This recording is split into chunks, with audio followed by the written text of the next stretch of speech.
Everyone, सबैजनालाई नमस्कार। हजुरहरू सन्चै हुनुहुन्छ होला, म पनि एकदमै सन्चै छु।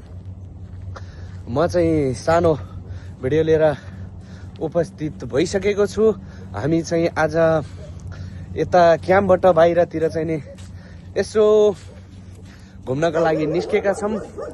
बाटोको माहौल हेर्न सक्नुहुन्छ भने पुरै हिलो छ, पानी परेर हामी गाउँघर जस्तै ठाउँमा छौँ गाइस। हेर्न सक्नुहुन्छ पानी परेर पुरा हिलो भएको छ। जाडो महिना छ यतातिर, उतातिर कतिको जाडो छ। हामी चाहिँ यसो मनोरञ्जन तर्फ लागेका छौँ। कहिलेकाहीँ चाहिँ हाम्रो यस्तो टाइम पास पनि गर्ने मोड चल्छ। यो चाहिँ हाम्रो क्याम्प, हामी बस्ने ठाउँ। यो क्याम्प हो हाम्रो।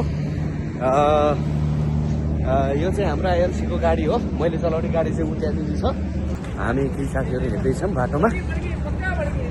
हेर्न सक्नुहुन्छ दर्शकले, हाम्रो साथीहरू आइसकेका छन्। चम्चा फर्मेनहरू एकदम मस्तसँगले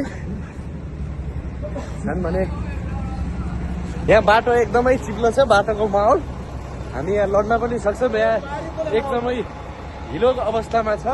अब यो पारी जाने कसरी र के गरी भन्ने हामी तर्करमा छौँ।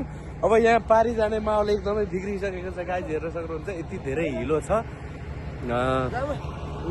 यहाँको बाटोको माहौल देख्दा चाहिँ नि नेपालको झलझली याद आउँदैछ। यस्तो हिलो हिलोमा पनि हामी चाहिँ नि हिँडेर भिडियो बनाउँदैछौँ। कुवेतको चाहिँ नि सोइबा हो। हामी चाहिँ नि ठ्याक्कै नेपाल जस्तै ठाउँमा छौँ कि जाँदैछौँ। केही समयपछि चाहिँ नि हाम्रो भिडियो आउनेछ। हामी चाहिँ नि यहाँ चोकमा आइसकेका छौँ। हाम्रो चाहिँ नि उतापट्टि फुटबल खेल्ने ग्राउन्ड छ भने हामी चाहिँ यहाँ अलिकति ओरतिर आइसकेका छौँ। हेर्न सक्नुहुन्छ पुरै ग्राउन्डै छ। ग्राउन्ड पुरै सम्मै, जता हेरो सम्मै। कहाँबाट देख्नु डाँडा काँडा हरिया रुख सम्मै, जता हेरो सम्मै। यता पनि सम्मै, उता पनि सम्मै, जता हेरो सम्मै। कुवेतको जग्गा पुरै जम्मै सम्मै।